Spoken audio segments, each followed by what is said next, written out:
Good morning, everybody. How did everyone sleep? You don't have to answer that. Welcome. So as you heard me say out there, we have a tight schedule today. And so we're going to get started here in just a couple minutes. And Mason Feary is up next. This is his first time joining us. He's been a vendor or an affiliate of ours, Merlin's Lab, Silver, and Oregon Pyramids. I'm sure you've seen his vendor station out there. He has some amazing products, but he is former Army and intelligence analyst. Did I get that right? Okay.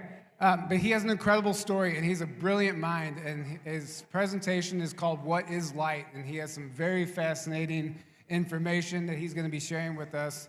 So without wasting any more time, welcome to the stage, Mason.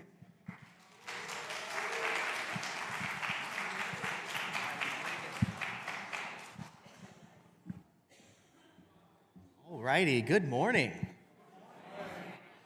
So today's topic is kind of like a combination of things that I've experienced within the analytical world, in spectrum analysis, the esoteric world, and then also in earlier healing periods with a couple people. So the universe is a symphony of vibrating strings. We are nothing but melodies, and through the vibration of these strings, we are interconnected with everything in the universe. That is a quote by Tesla. So a little bit about me. I worked in geospatial intelligence for 8 years. I was Army and then also civilian for the National Geospatial Intelligence Agency. What we do there is we take a collection of photos. I don't know if you can see it. It's kind of a small screen. But spectral analysis means using the full 7-band spectrum and then other bands, like there's radio waves and sonar and all sorts of stuff. But in a nutshell, we can take the 7 bands of light and turn on and off those bands of light to discover different things in imagery. And it's used for layering and composites. It's used for identifying IEDs, sniper locations, hidden bunker locations, all sorts of stuff. So this type of technology really gave me an understanding of how to layer and compile things, but then also contrast and create an idea or kind of like a scope of what a mission is for the military. I was 25 years old and I was already teaching at a university at the NGA. And I did very well. Unfortunately, I didn't have a degree, so I was teaching people with master's degrees and PhDs, and they didn't like me too much. So they're like, what are you going to know? I was like, well, I'm teaching you. You're in my class, so sit down. No, I'm just kidding. But so I loved it. I loved everything about it. I went to school at the NGA, and I ended up teaching there. But then I realized that there's a whole different spectrum to the intelligence agencies than I think most people are aware of. And you have a question?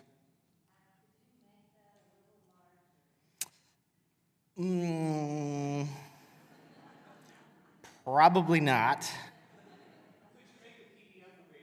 I could make a PDF, yes. There's a lot of information on here.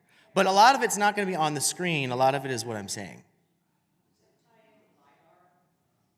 LiDAR, yeah, that's light detection and ranging. So that's using a signal to tell different elevation data. And LiDAR can actually penetrate soil. So you can actually see things through like a foliage or like in the Amazon, they're discovering ancient ruins and stuff like that. We use LiDAR for very different reasons. But yeah, it's a great thing. And you know, it's funny is that LiDAR sensor that I used to use was like millions of dollars and it's way up in the sky. And now I have one on my iPhone. So they pay us a lot to do nothing in the government. But yeah, so as I was saying, so a lot of these intelligence agencies are ran by secret fraternities.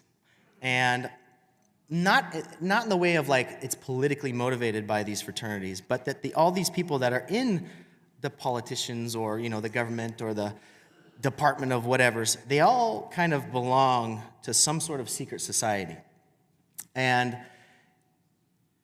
this one in particular is Skull and Bones. So the motto of Skull and Bones is, as I think, so I act.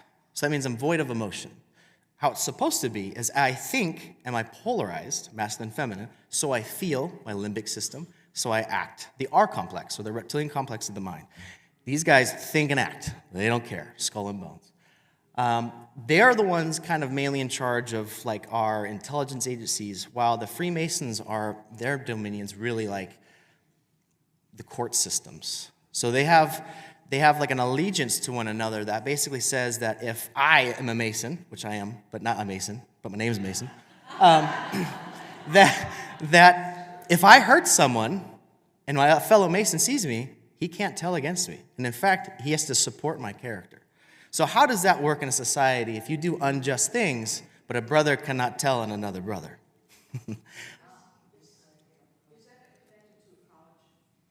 All of them, yeah. Yeah, it's Harvard. Harvard, Stanford, all those big universities, they created these. And that's why they have fraternities. Fraternities are full with all these symbols, beta, alpha, all that kind. These are all alchemical symbols, and it kind of gets people enticed into these environments because, well, there's symbology. Half of my brain is full of archetypes and understanding symbology. So it's alluring. But then they have promises of advancement. When I was in the intelligence agency, they promised positions of power, and money, and that's a real thing. Until I said something inappropriate that I will not speak on camera. But if you want to get to me in private, I basically said, no, thank you. And I got fired the next day. But despite that, there's a big group of these people that they run the show.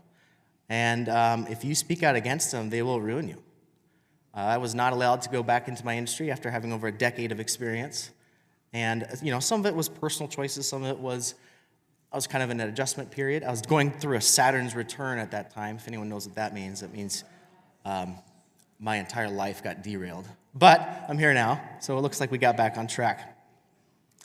So I'm going to go briefly over some authors and some resources for all of you to look through about what this topic is, because it's very important.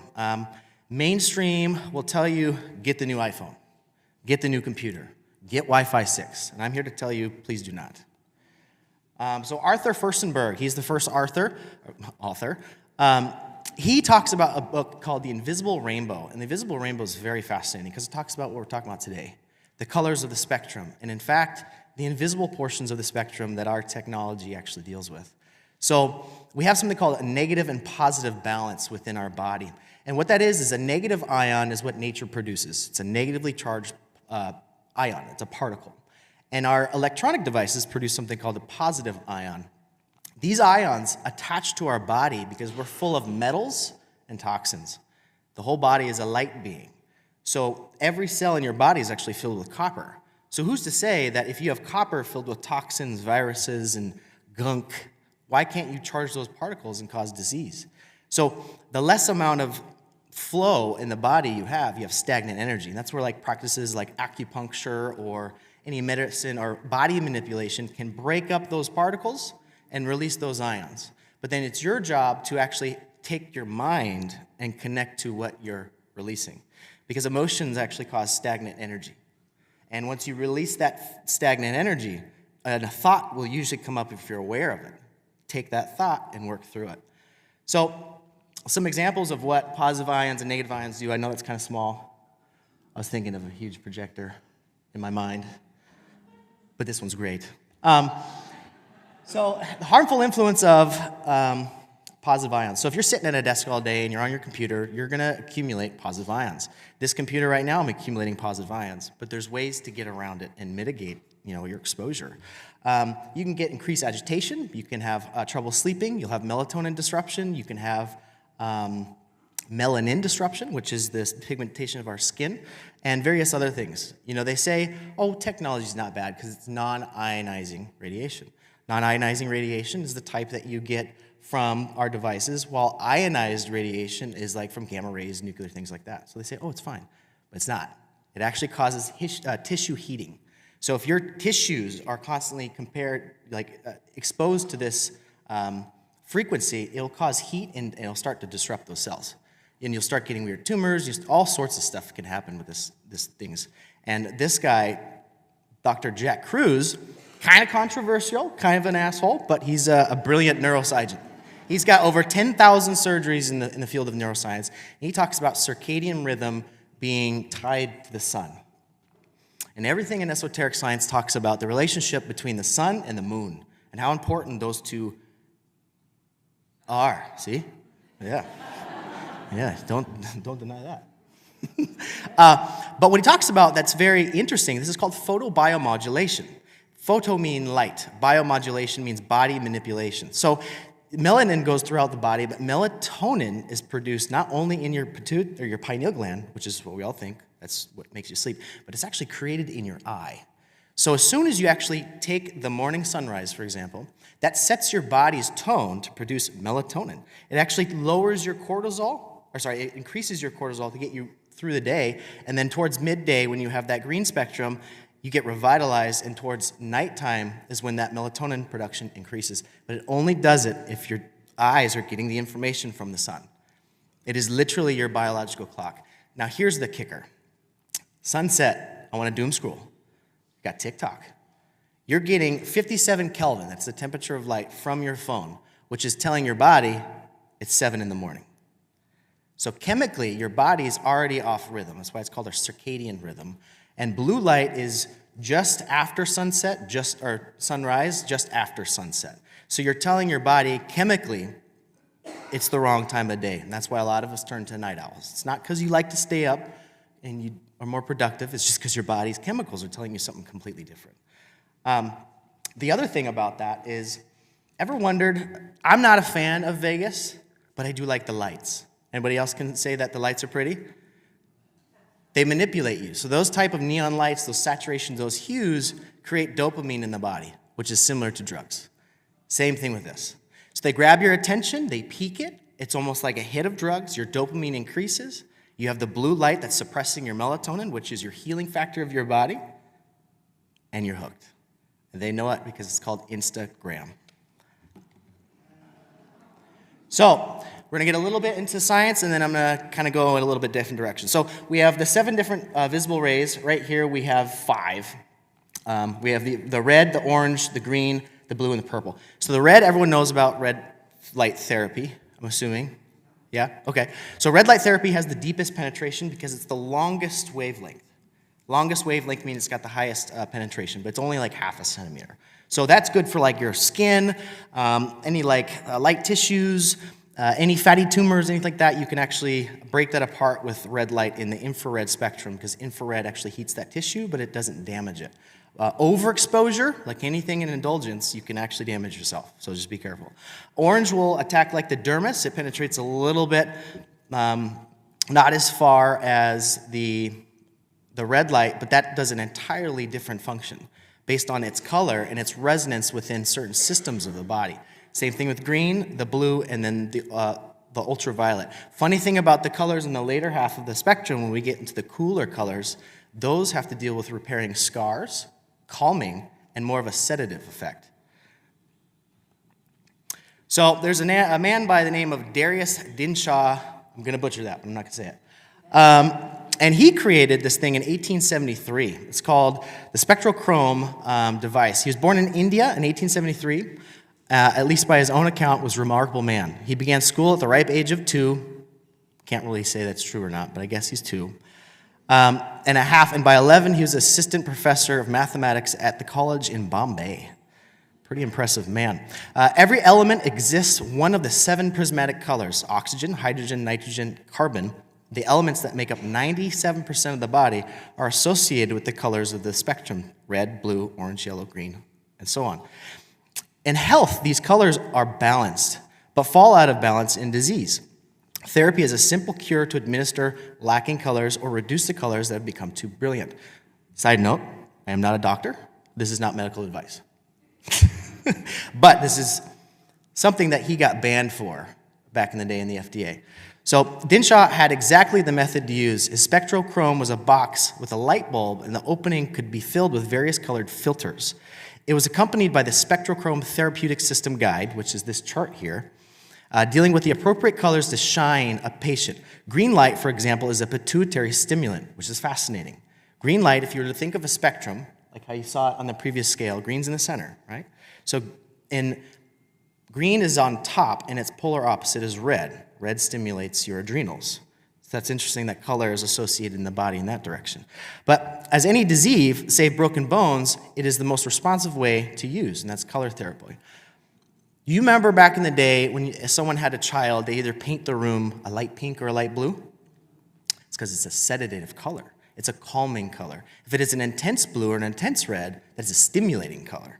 That is a more active production. So you can tell just by the saturation in hue, mentally, what it does psychologically and physically. His slogan, no diagnosis, no drugs, no surgery. As with all inventions that seemed to piss off the FDA, Big Pharma, he was shut down and banned for production. Today his children created Dinshaw Health Society, which allows the prince to create these machines and materials to help practice. One thing I've noticed about banned technology is that these people release this information, how to build it yourself, and then they can still disperse it. That's kind of one of the ways is you don't ever want to patent, because then somebody owns it and somebody could buy you out and then kick you away or kill you, one of the way.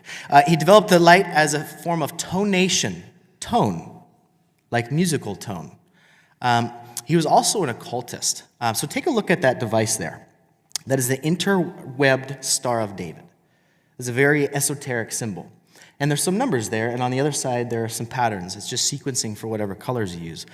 He was a Master Knights Templar and belonged to many other organizations like the Chief of Police in New York, among many other things. There's literally a list that big of all his credentials. It's actually impressive. And I do have a link to his biography if anyone's interested. But according to ancient Egyptian mythology, that is Thoth, by the way, the art of chromotherapy was discovered by the god Thoth. In Hermetic traditions, the ancient Egyptians and Greeks used colored minerals, metals, stones, crystals, salves, and dyes as remedies and painted treatment sanctuaries in various colors and shades. So you'll notice when you go to a hospital, everything is white. And then it makes you kind of like, oh shit. You know, it's kind of eerie, just the colors. But if it was colored, like something like yellow, oh, it'd be warming and inviting. If it was red, like dark red, you'd be like, oh shit, I'm gonna die.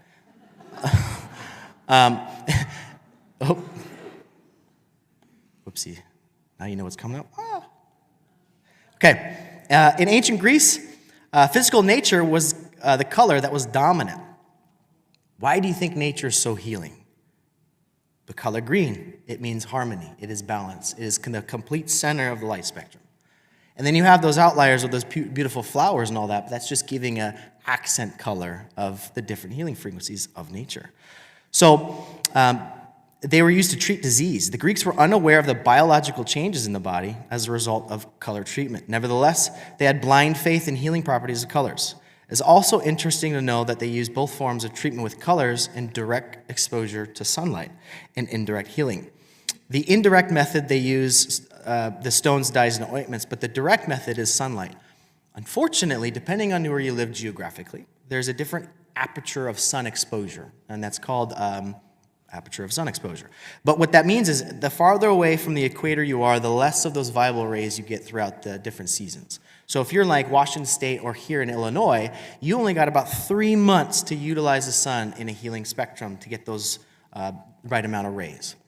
But if you're somewhere closer to the equator, you literally get it all year round besides 2 months, which is like January and February. One second. They use this in chakras? We're going to get there. So, and here's another interesting thing. Everybody has a diet fad. Everybody eats what they want to eat. But I'll tell you right now, there's conclusive evidence that talks about you should only eat the foods in your geographic area. Whatever the sun is telling your food, it's also telling your body. So if you live in an equatorial area, vegetation, fruits grow there. If you're in Norway, why are you eating a pineapple in December? I'm going to let you know that the genetic information in that pineapple is different than the genetic information your body has been given the last couple months. That is a statement. Okay, so let's talk about what different spectrums of light do. So in the rev wave, we have the radio waves, which we're all familiar with. They're long waves that kind of look like a big wave of the ocean. Microwaves are tinier, but still within that red spectrum, and infrared. All of these are non-ionizing, but they do heat the tissue. Stick your hand in a microwave, see what happens. Drive next to a radio tower, you'll probably get a headache. And infrared, they're using that as healing, which isn't as bad because the sun gives you infrared pretty much all day. The visible light spectrum, that is our color hues. So what's interesting to note is the progression of colors throughout the years. Originally we used fire, which is a little bit more harmful than the sun's light. And then they moved to like lanterns, and then they moved to the incandescent bulb, which actually the incandescent bulb is the only light source today that gives you infrared rays, which is absolutely healthy for you. And especially if it's tinted in a red or an amber color, that is great for melatonin production. It doesn't shut anything down. So once we start getting into the higher spectrum of like LEDs and all these different various lights, they lose that red frequency, that infrared penetration, and they go into blue, which is actually toxic to cellular development and melatonin production and your DNA.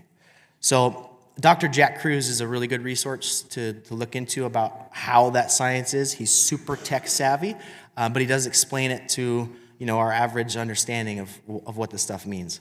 And then to go further in the spectrum, as the colors show, you go into the purple, that's like the X-rays, gamma rays.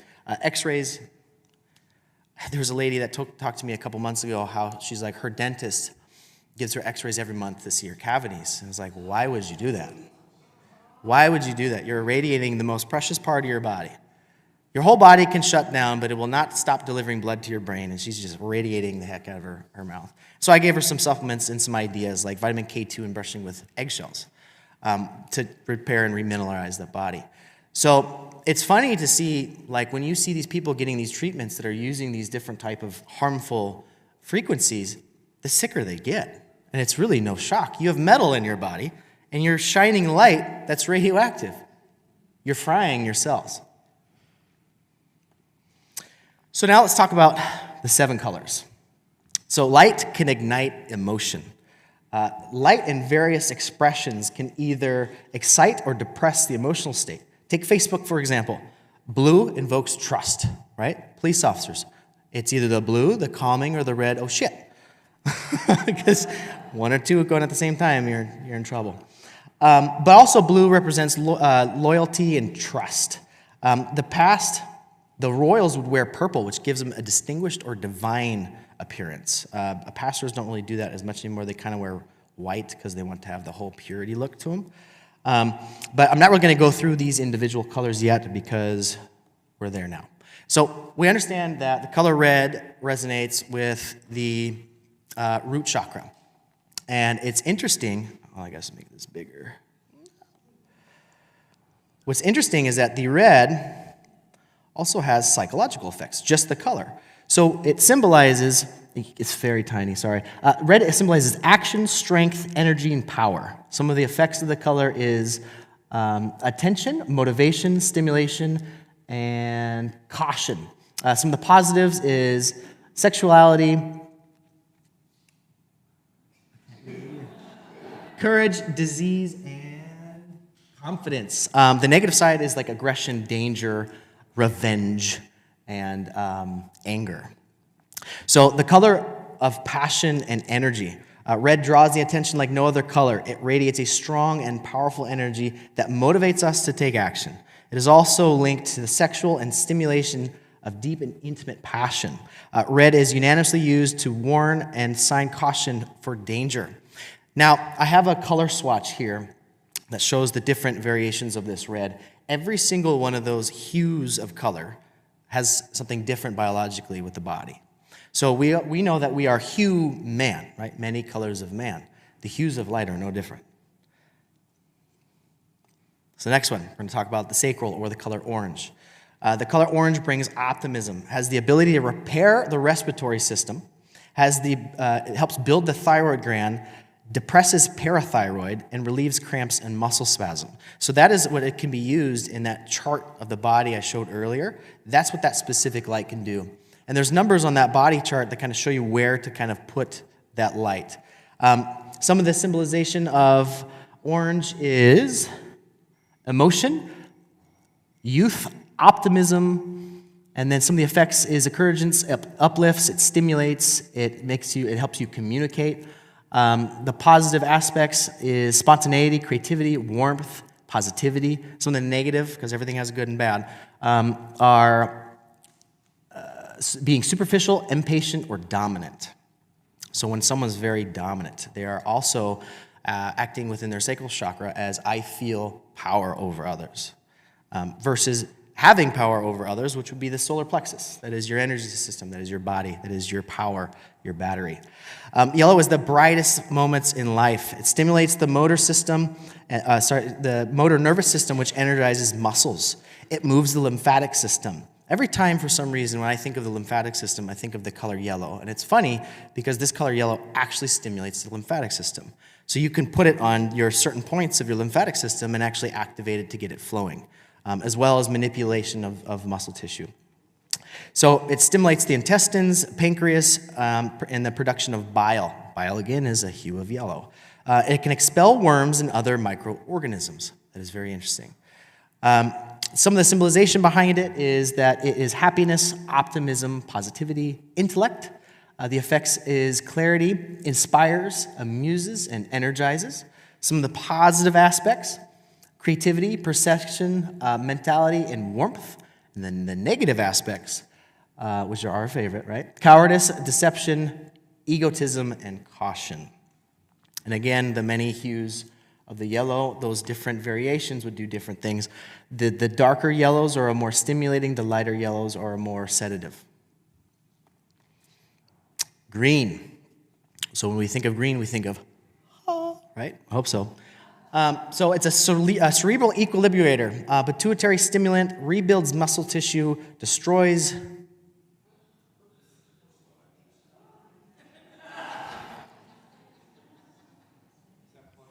It is plugged in, yeah.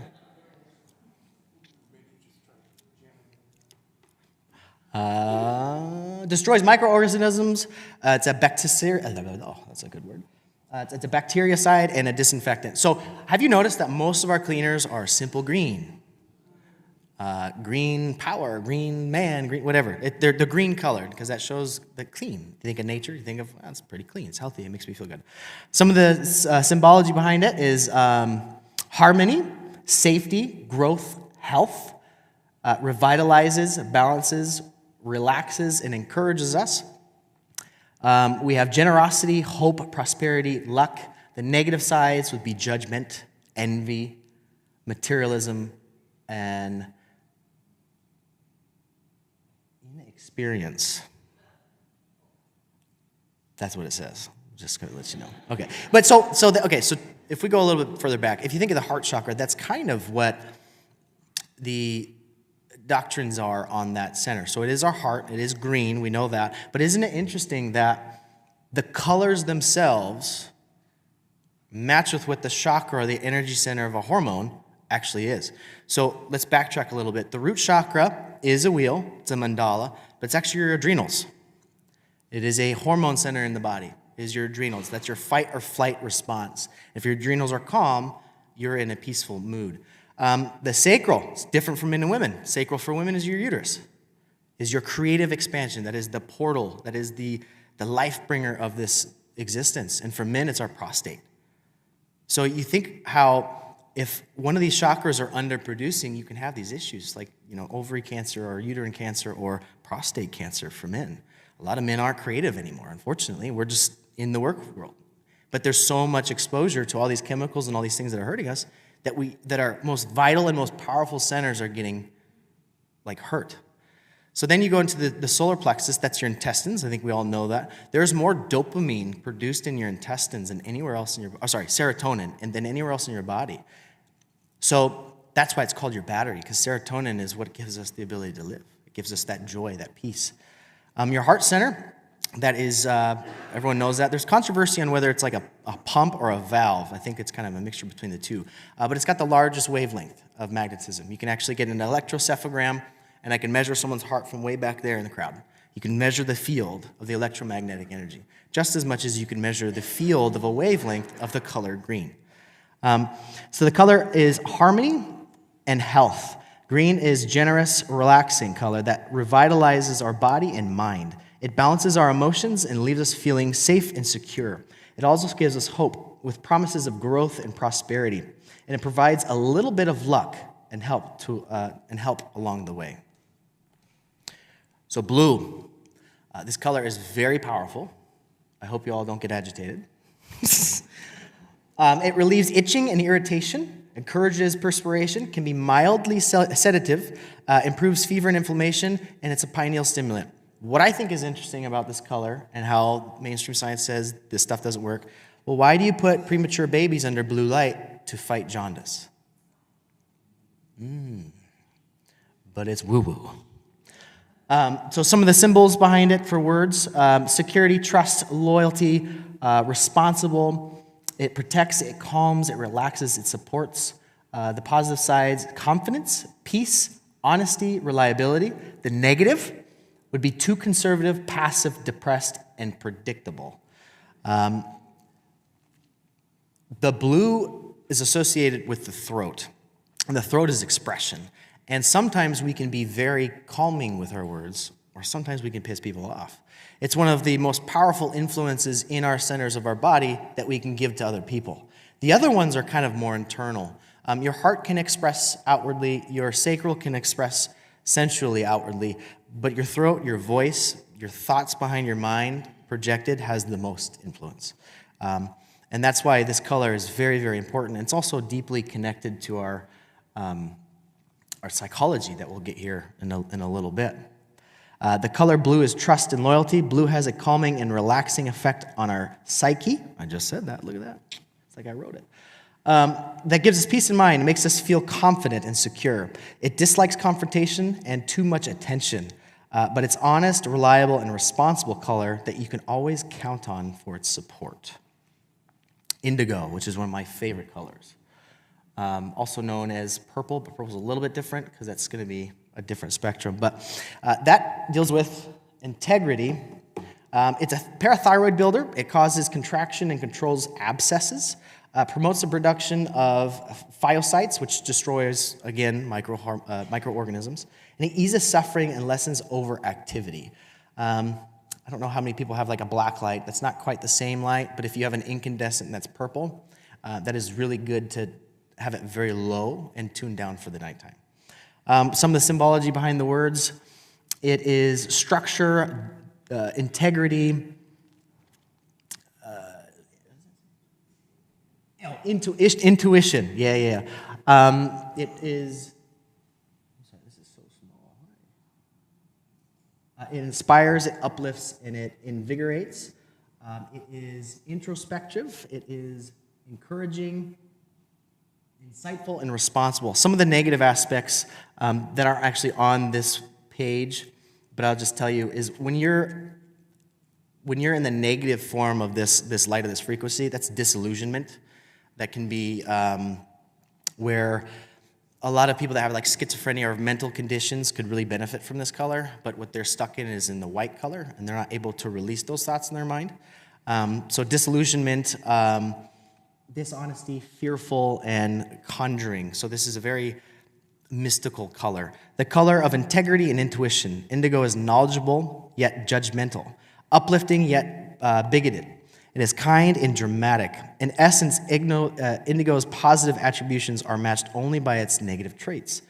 Thankfully, indigo possesses a level of beauty that no other color comes close to. And in fact, back in the ancient days, there was a certain sea creature, I think it was the horseshoe, the little crab-looking thing like in Florida. They used its blood to make the blue color, and they used other flowers to make purple, and it was so rare that only the wealthy people could wear it. And so that's why it built a certain amount of trust within people that the popes or the kings and queens, because this color is ingrained in our psyche, and we look for them for wisdom and guidance. But back in the day of like Atlantean times or even like ancient Egyptian times, you would see your mystical preachers and probably doctors wear this color. And then violet, which is just a little bit different but higher on the spectrum. Harmony of the mind. It's a spleen builder and stimulant. It decreases muscular activity. It's a lymphatic depressant, so if you have an overactive lymphatic system. Kidney and adrenal suppressant, decreases sensitivity to pain, which helps with sleep, and it's the shortest but most powerful wavelength. Some of the symbology behind that is spirituality, wisdom, creativity, sensuality. Some of the effects is it motivates, inspires, uplifts, and balances. The positive expressions is it's intuitive, creative, and considerate. And the negative would be fragile, raw, timid, and arrogant. So again, here's some different spectrums of the colors. You do get like a little bit of like a grayish tone on some of these purple ones, but they call it purple. Maybe I'm colorblind, but that's according to that swatch. So now let's migrate a little bit. So we knew about light. Let's get into sound. And sound is very incredible. So we had this quote from earlier that's the universe is a symphony of vibrating strings. What I think is interesting, though, is if anyone's had a sound bowl experience, they can get a specific frequency. It's usually like 432 hertz, which is balance, which is the green tone. And they can put it in a certain part of your body, extended from your body, which is in your field. And you can hear the sound hum normally, and then it gets denser when it's something. And you can feel it, and they break it apart. There's something that's existing in there that's an electromagnetic spectrum of your energy body that's attaching to your physical body. And you can hear the tone shift. It's almost as it's getting deadening, and that's what sound can do. So sound can map our etheric body. So, interesting thing about the musical scale, I myself am not a musician, but there's something called the chromatic scale. And it's music, but it's color. So it starts from C all the way to B, and that's a single octave. And the octave is 7 notes. And the funny thing about this is a C3. The C3 cycles at 130.8 hertz. Exactly double that, which is 261.6, is another octave of C. So we know that if one note on a certain octave is exactly double of the next octave, that means there's a pattern there. And it actually operates the same exact way of light. So sound, eventually at the highest spectrum, the higher you go in the sound, that actually produces light. That's how an incandescent bulb works. You have tungsten and a positive, negative, and it vibrates so fast that it creates heat. That heat creates light. So we can think of sound as the lower aspect of light. And we're going to watch a video real quick to show the geometries of how sound actually works. But here's the thing I didn't tell you. Remember those hues that were on those other slides? So there's actually 12 main colors in healing. We have red, red-orange, orange, yellow-orange, yellow, yellow-green, green, green-blue, blue, blue-violet, violet, red-violet, or scarlet. So how many people here love crystals? You have all your crystals? It's because of the color. That's why you like those specific colors. Those specific colors are resonating with a certain part of your body. So if I take a blue-green, which is teal, how many people like teal? How many people have a lot of love in their heart that like the teal color? Pretty much everyone. Doesn't mean you don't have love if you don't like this color. But these different crystals excite different portions of our body. Some people like amethyst, like I love amethyst because I love purple. I love wisdom. I'm totally into esoteric knowledge. Duh. So you can look at all these different colors and find an affinity to them, but it's healing you, whether you know it or not. But the key to the healing is to understand what it's doing to you psychically. What are these colors representing? Where are they found in my body? How can I utilize them to heal? If you just go stand under light like Joe Schmo, it's not really going to do anything because you're not connecting what that frequency is doing to the frequency inside your body. The music scale also has 12 notes. It has half steps, just like the color spectrum. So if we have C, we have C sharp. If we have D, we have D flat. There's half step notes in between these musical spectrums as there are colors, which I think is absolutely fascinating. So that means that the red-orange is exactly the same tonation as a D flat or C sharp. And we're going to see a little bit about the geometries of sound. What does geometry sound like? Well, music is geometry because the notes in music are arranged in perfect geometric patterns that are consistent across all keys. So let's look at each of these patterns to hear what they sound like. And the first geometric shape, this kind of starburst pattern, is formed by connecting every note in the chromatic scale with its complementary color, or what's called its tritone in music theory. So in the key of C, the C note, 1, is across from its polar opposite, G flat, interval flat 5. And just as these two colors clash, red and green, the two notes are also dissonant. And playing through all of the tritone pairs in the starburst, you get a similarly dissonant sound. That's the first geometric shape. The next is a 12-pointed star that connects each note with its respective subdominant and dominant, which are all closely related due to their proximity in the circle of fifths. But in the chromatic scale, all of these related notes are dispersed, hence the geometric star shape that forms to trace their connections, which all sound very pleasing. In the key of C, for example, the C note sounds consonant with F, interval 4, and G, interval 5.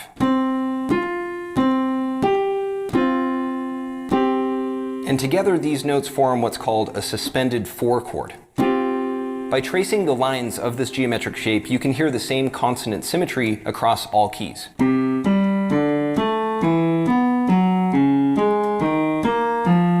The next shape is formed by a group of triangles where each set is separated by intervals of major thirds and minor sixths. Like in the key of C, where C is evenly spaced with E, the major third, and A flat, the minor sixth. The three notes in this triangle create a kind of epic sound, and together they form what's called an augmented chord, with 4 of these triangles in total. The next shape is made up of perfect squares, where each square includes intervals of minor thirds and major sixths. Like in the key of C, where C is evenly spaced with E flat, the minor third, and A, the major sixth, which are also evenly spaced with C's tritone G flat, the flat 5 note. Together, these 4 notes have a sound that's somewhere between consonant and dissonant and form what's called a diminished 7th chord, where there are 3 of these squares in total. The chromatic scale also includes 2 hexagons of whole step intervals, where each set forms its own whole tone scale. In the key of C, these 6 notes combine to make a dissonant C9, flat 5, flat 6 chord. And finally, when you connect all 12 notes of the chromatic scale, a 12-sided dodecagon forms. These 6 shapes are the foundation of all patterns in music theory, which is really just audible geometry. So, that's pretty cool. There's sacred geometry within the relationship of notes that are either half step, fifths, thirds, or sixths, which is the same exact thing with lights. The blending of different lights and the blending of different notes gives us harmony. So our hormone centers, or our chakras, are the harmony within our body. Harmonizing centers, hormones, that's where these words come from. So if we're harmonized within the color of our being, that our musical note is playing and flowing, we're in tune. And we know if we're in tune by the way we feel. Otherwise, we're striking a note and it sounds like doo-doo. So here's the visual representation of these notes in something called cymatics. So cymatic is using light and water to visualize the reverberations of these notes. And it's interesting, if you look in the top, the red color, the C1, that looks awfully a lot like the mandala of the root chakra. And it's a vibrational tone. And if you look over at A0, over there on the top left, that looks a lot like the third eye chakra for the mandala. And what's even crazier about that is you can't really see it from here, but just look it up. That is a pentagon in that shape which resembles Saturn. And Saturn is the governing body of that musical tone and that light spectrum and that system of the body. In alchemy, not in astrology. Alchemy and astrology, they kind of go hand in hand, but there's a different interpretation in alchemy. So we look at all these ones, and you look at like D, for example, that kind of looks like the sun. So these musical notes are emanations of these spheres, or the music of the spheres, in a bigger cosmic scale. The music is the smallest, the planetary bodies are the biggest, and we're in somewhere between. And it's a beautiful symphony. Like Tesla said, we are an orchestra put together.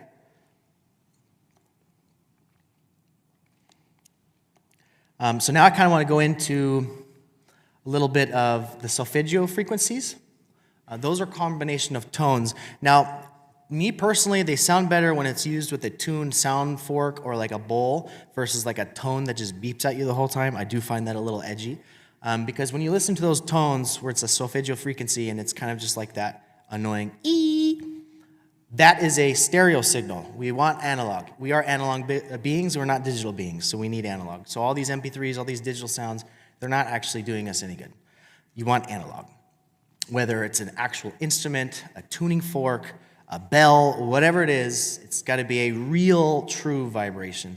And then we understand that at the lowest, we have the 369 or 396. It's red, it stimulates that same spectrum of light, that same musical note, and that same hormone center or root chakra. And it goes all the way up the scale. So you can actually do quick meditations with these. There is a lot of people with sound bowls on YouTube that you can do these. These are frequencies of combinations of sounds that break up stagnant energy within our field. There's an esoteric understanding that everything that is wrong with your body has existed as energy first. So whatever the faculties of your mind are, manifest as an internal discomfort or dis-ease. So we can actually reverse that process by tuning the etheric field through sound or light to reverse the processes in the body. And that's why science doesn't want to actually make this known. It's because they don't want you to use the faculty of your mind to heal your body. And it's done with the assistance of these tools that are free. Music is free and light is free. And it's really not hard to make the device that Dinshaw used. You just have to use the spiritual practice and the understanding of what your hormones are doing and the association to that light or that tone if you choose to use music. So now I'm going to get into a little bit of alchemy and how this ties the smallest micro to the biggest macro. So alchemy is the art what separates what is useful from what is not by transforming it into the ultimate matter and essence. This is from an alchemist back in the early 1500s named Paracelsus. Alchemy gives us the ability to transmit the material into the spiritual. It allows us to use the material as a metaphor for mental and spiritual applications. The funny thing about alchemy, like I said earlier, it's the micro and the macro in a process of utilizing a metal in the logical sense of the masculine mind and relating it to emotions. How to take that metal from one substance to the other by slowly burning away what is no longer necessary. It's a process in which a base metal relates to a specific emotion and how to transcend it. So here we have an old image of Mundus Elementaris. It's a perfect representation of the 7 metals, the 7 heavenly bodies, and the 7 main organ systems, which are those hormones or those chakras that I talked about earlier. They're all the same ideas, all throughout the world, explained in a different way. This is the one that I resonate the most with because I have a logically based mind, but it allows you to tap into the emotion of where that logic makes sense. So the 7 celestial bodies are listed within the concentric rings from the top left of the diagram. Alchemy emerged at the time when people believed that the sun and all the planets revolved around the earth. I'm not going to get into that debate, but that's what they said. These 7 were the only visible ones to the naked eye. In the order of heavenly bodies, the diagram is most distant from the earth to the closest. Mundus Elementaris refers to the elementary world of the realm. In alchemy and ancient philosophy, it represents the concept of the universe being composed of fundamental elements such as earth, water, air, and fire.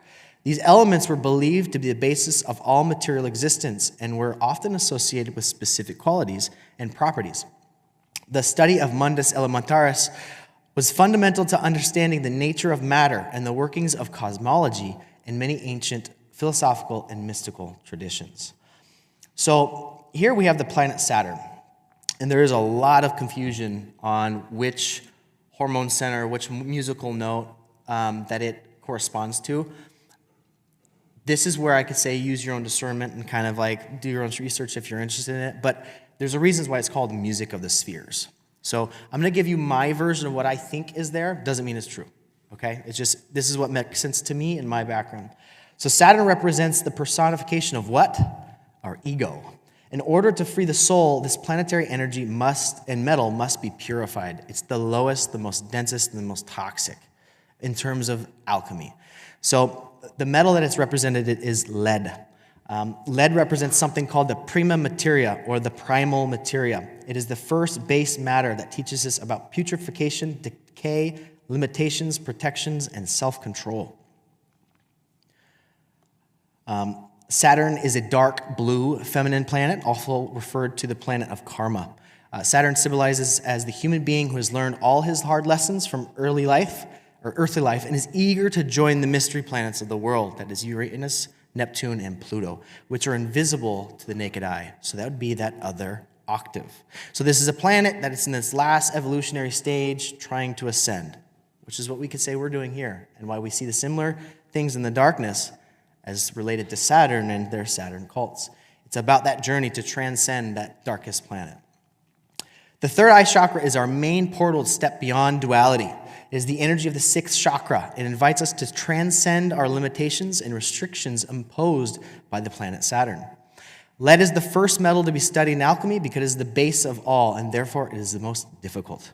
We deal consequently with all those motives, thoughts, feelings, and experiences that are brought into life and promoted by this most malefic planet.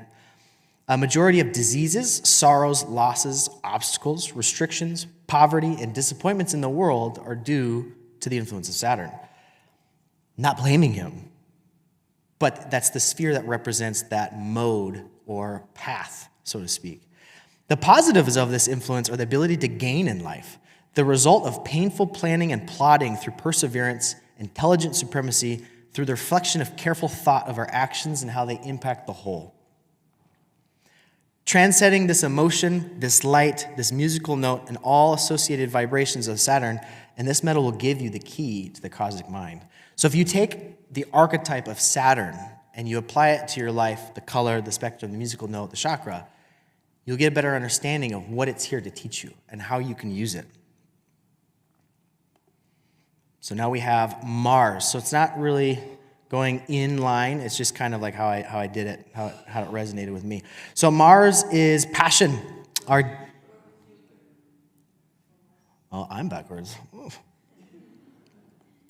Sorry, we are with Jupiter. Hi. Big old naked man. Okay, so without Jupiter, life of man would be stern and severe. It would be little inclination to assist others, little thought for anything other than self. This is why the planet represents the crown, the universal whole. Tin is the metal that corresponds with human life for such pure and noble moral sentiments. The true nobility and impulse itself is incorruptible, but can quickly bend in malleability to assist the charity of others. What's interesting about this planet and this time frame, anyone who is a Sagittarius, it's always joyful the moments before Christmas. Everyone's in the holiday spirit, but as soon as Christmas comes, that damn Saturn. And all the holiday people are there. Sometimes we don't get along with our family members, and the mood kind of goes more serious. That's the difference of these shifts of these planets and the energies around us and what they represent. So there would be no religion and no charitable institutions, no parental kindness and no mercy. It is thought in life is to let live, or it is thought in life is to let live and let live, is the expression. Maybe I think I live and let live. Yeah, that one. I typed it wrong. It aspires to extend the helping hand of all mankind and lift them up through sheer nobility and purpose. Tin is proof against acids of envy and remorse, but cannot withstand the heat of dissipation, meaning pressure. It is a wonderful and virtuous metal, but the true virtue of misapplied becomes a vice, or true virtue being misapplied becomes a vice. It is a less difficult thing to give than to know when to give wisely. That is Christmas in a nutshell. I think we all know that it's a marketing scheme and everybody gets presents. You got the little kids that want the tap, whatever. It's the great assist of others to persist in idleness is unwise giving in the great. Basically what that means is if we are joyful in our own expression, but we're not trying to share that with others, that is not the true expression of this energy. The true expression is to be jolly and to give, but not necessarily give in material items. We must have spiritual discernment to foresee the result of our action towards another before we extend a helping hand. One must know the assistant of the soul and what it needs to support the immortal part of man first, rather than the material means to accomplish a supposed spiritual purpose. I know there was a time in my life when I was homeless. This was after I left the intelligence world, and I kind of was like shunned from my community. And so I was homeless for about almost a year. And I'd called my grandma, and I was like, hey, can I help with money with my cell phone? And she goes, no, you need to figure it out. And this is an example of what Jupiter is. Don't give a person a material possession because they need it. Help them along their journey for spiritual growth so they never get back in that situation in the first place. And that's, I think, what we forget the meaning of Christmas is. It's to help those in need, but not with things. With advice, with insights, with expansion of consciousness. And that is why it represents the crown chakra. So through the purification of this metal and this planet, the crown chakra, the violet ray, and the musical note of B, we must transcend the limitations of our being. Our neighbor is thyself, different but degree of expression only. Despite different beliefs, material possessions, and status, no one is above the other. Just as an individual in a symphony on the grand scale of the cosmic orchestra, each playing a role divinely guided in a beautiful expansion of consciousness as a whole. No chord left unplayed, no instrument without its use, just one expression of cosmic strings tethered together with infinite possibilities. We all are creating the symphony by being here, and we all have to be here to play our part. Mars. So, we talked about Mars a little bit with the root chakra. I think we're almost running out of time. Oh no. So let me just adjust the screen here. So we know Mars as the planet of war. That's the picture of the planet of war. Mars is about passion, our deepest desire to influence and create attitudes towards action. Think of Mars as the doing energy. Its metal is iron. It's all about abundance, the ability to attract what is desired and take it if it's not. This metal has its faults in overabundance or taking things through force. And that's what kind of war is. Iron or Mars is a minor malefic planet giving man energy, courage, resistance, aggressiveness, and forcefulness. It must not be used merely as a weapon of physical defense, but to destroy the thoughts that menace the soul, which is primarily fear. So we use this energy to give us courage to fight our demons. And that's why it's related to the root chakra. It's our foundation. Humans, they always talk about like we came from cavemen and we had to fight all the time. We have this nervous system that gets activated for no reason, but it's actually not like that. We have these planetary bodies that are asking us on a micro version to teach them about themselves. That's what this is. We are individual aspects of a screenshot of what they are, played in our own story by influences of their cosmic song. It must be used to tear down the belief of social conditions that threaten the spiritual life of society. It must be turned against legions of darkness that infest the lower astral realms. Both lead and tin are soft metals, yielding readily to pressure from the outside. Iron, however, is hard and a severe metal capable of great resistance. When you heat up iron and you bend it, it usually goes back to its normal shape. So that's why iron and Mars is resistant to change. And a lot of the times when you have an overactive root chakra or your adrenals, you won't change because you're not in a relaxed state chemically and psychologically. Mercury, also known as, what's that? Oh, what is going on with my thing, man? I love copper. Venus, I knew it.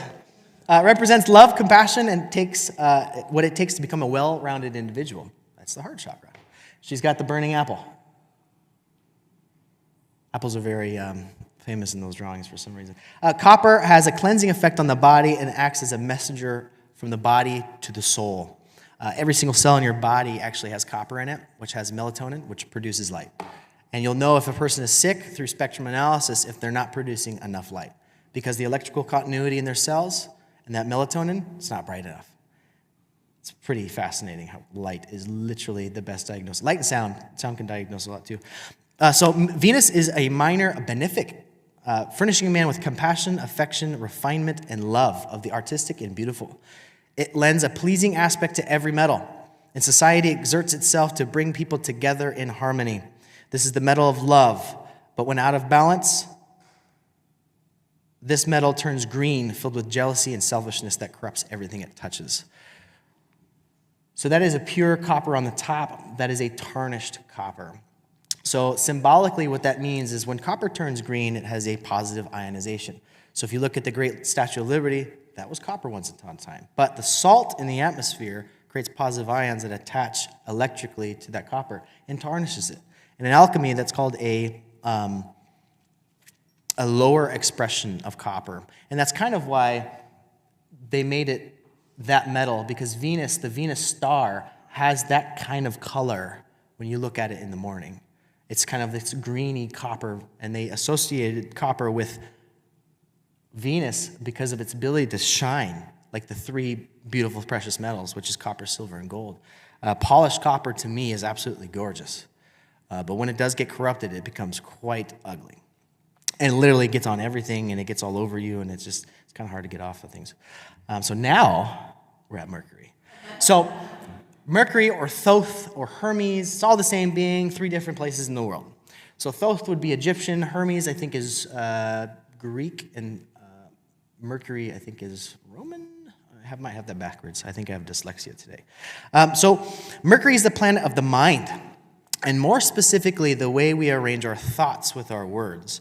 Our perceptions are as diverse as beads of quicksilver. That is the metal for Mercury, which when brought together in a single but shining concept, they're good for a moment, but then they can kind of separate and kind of go all over the place and make distractions, and it can be a mess. And that's our thoughts. They're fleeting. They go anywhere, and they can mold to any container.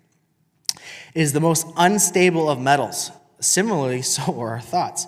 Quickly accelerated by the fires of enthusiasm, our thoughts spew out of our mouths as soon as we think of them. In some cases, not everybody.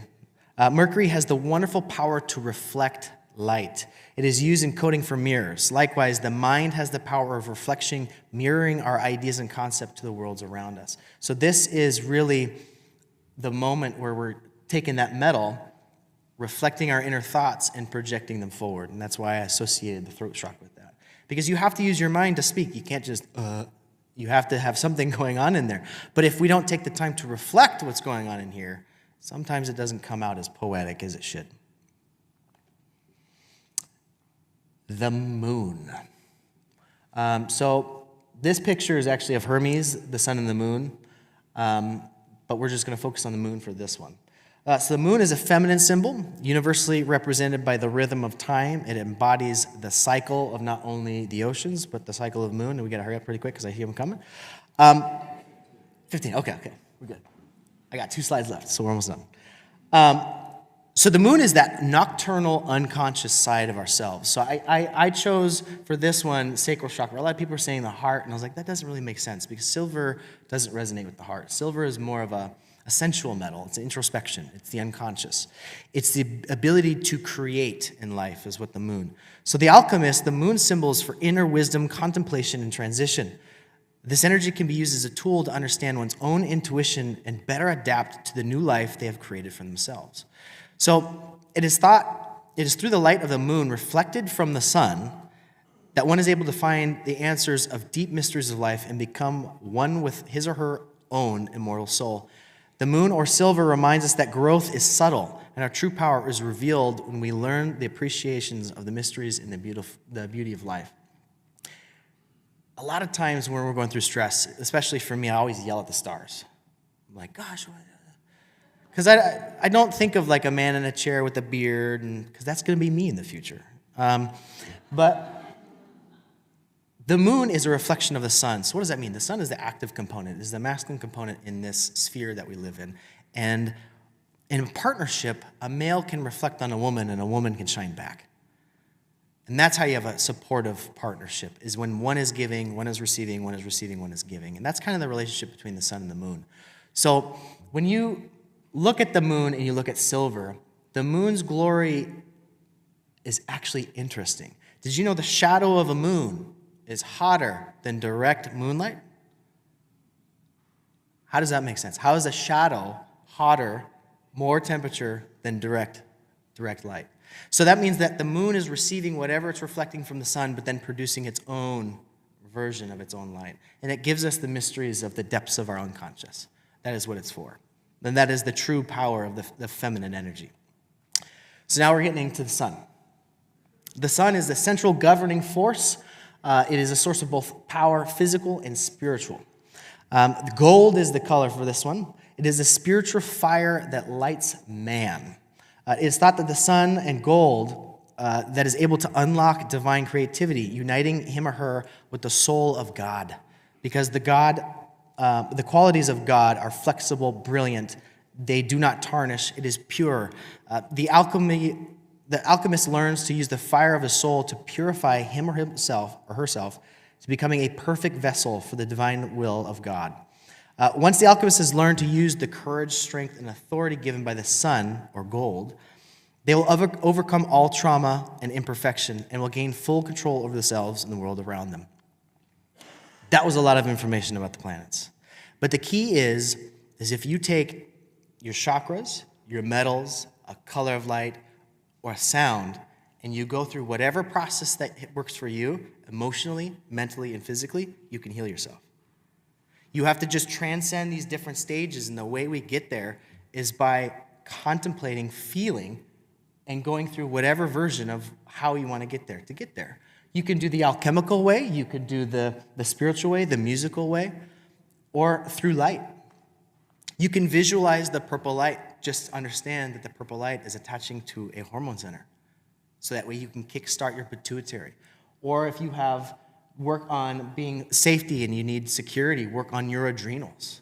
So the chakras are metaphysical concepts for physical constructs in our body. And the other supporting factors are what facilitate change. Not one is better than the other, but all are a path to get there. And it's just up to you to choose which way you like. Do you like the heavy philosophical thing like me, alchemy? Or do you like the more subtleties of music? Or maybe the visualization of colors? Either way, if it's a metal, a color of a music tone, it relates to an organ in a body and a specific traumatic event or emotion that you've experienced. And that is how you heal the body. And that's it.